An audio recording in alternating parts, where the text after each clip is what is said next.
Hello everyone, this video is brought to you by Crypto. This is Aryan, and in this video we will be talking about the basics of price action trading. So we'll be covering three topics, the first being support and resistance. Next we'll talk about the principle of polarity, and lastly and most importantly we'll talk about the psychology behind price action trading.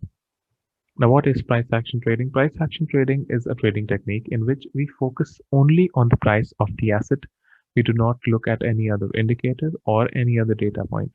All right. We mainly try to find out the supply and demand zone and we trade those zones. All right. Now, coming to the first topic, support and resistance. Now, what is the support and resistance? I'll give an example. So, if you look at a room, if you're in a room, there is a floor and there is a ceiling. Now, the floor does not let anything fall below it, and the ceiling does not let anything move above it. All right. Similarly, in the price charts, we have a support and a resistance. Now, the support does not let the price fall below a certain level, and the resistance does not let the price move above a certain level. Okay. Let's have a look at the chart and have an example. So here you can see the price level of 580 is acting as a resistance. All right.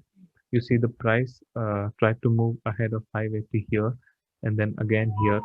However, the resistance was strong and it was not able to move ahead. Similarly, here if you see the price level of 460, the price tried to move below the support level of 460 here and then again here and a couple of times here too. However, the support is also strong and it did not let the price move below 460. All right. Next, we talk about the principle of polarity. So the principle of polarity says that when a resistance is taken down, it becomes a support level. And when a support is taken down, it becomes a resistance level. Now, you'll ask, how does this happen? This happened because of supply and demand zone. All right.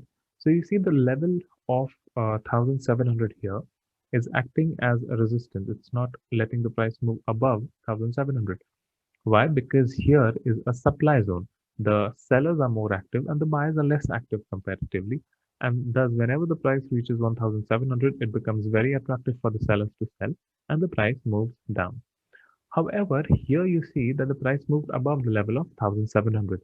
This happened because the suppliers became less active and the buyers became more active. So the supply decreased and the demand increased in proportion, and hence the level of 1700 was taken down. So the zone from a supply zone changed to a demand zone. Why? Because the demand is more than the supply and hence the price moved. Now, next time the price tries to go below 1700, the same zone that was acting as a supply zone will now act as the demand zone. Why? Because now the demand has increased, right? So the same line that was acting as a resistance is now acting as a support. 1700 was acting as a resistance here, but once the demand increased, then we see that the same level has become a support level. All right, so this is the principle of polarity, that once a support or resistance is taken down, it will become the opposite. So if a resistance is taken down, it will become the support, and if the support is taken down, it will become a resistance.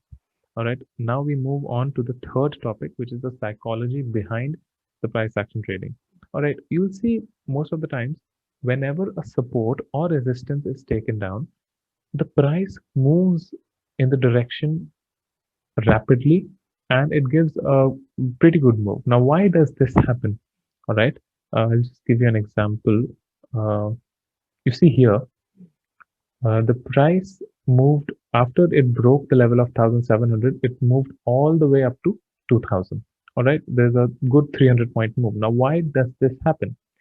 Now, this happens because, see, whoever had taken a short position or whoever had sold this asset here must have placed the stop loss somewhere. And now, where will they place the stop loss? They'll obviously place the stop loss near the resistance, and the resistance is at 1700.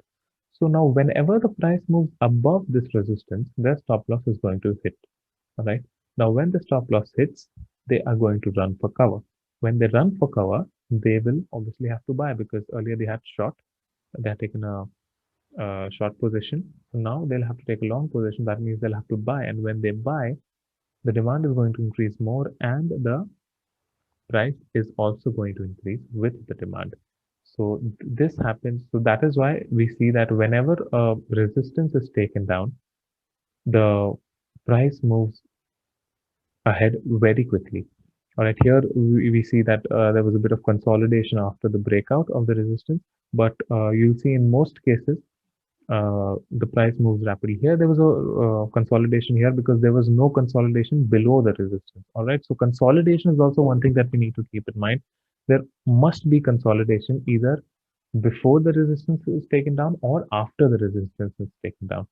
Now, why is this important? This is important because we need to give the market some time and some room to give a movement. See, the market cannot keep moving all the time, right? So it has to halt and it has to pant for some time. It's also called panting.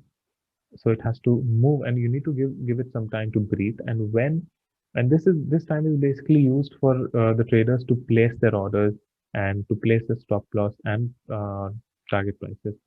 All right, and then we'll see a very good move. Similarly, when a support is taken down, it will trigger the stop loss of the traders who had bought the asset.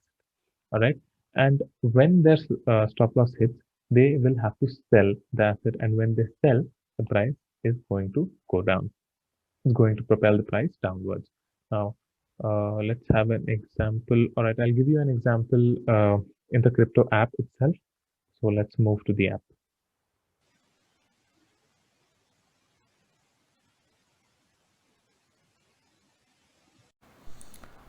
Here we are in the crypto app and we're looking at the Ethereum INR chart.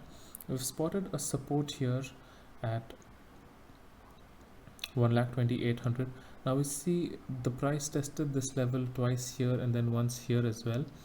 All right, now once this support was taken down here, it gave a good move all the way down to 1,19,400. So that's a good 1,400 points move, right? So this is what happens when a support is taken down. So all the traders who had bought who had bought Ethereum during this time had to run for cover when the price went below 1,20,000 because they all have placed their stop loss around this level, and once their stop loss was hit, they had to exit the trade, and this propelled the price further downwards. All right, let's have a look at resistance zone. You see here we can see a resistance as well. We see there's a resistance around 1,21,300. All right, now you see once this resistance was taken down here, it gave a good move all the way up to, let's take this level all the way up to 126. All right, so that's a good move as well. So you see, what we need to do in the market is we need to find out the support and the resistance. We need to wait for the support or the resistance to be taken down, and then we need to enter the trade on a breakout and wait for our target. So this was it for this video. Let's meet soon again.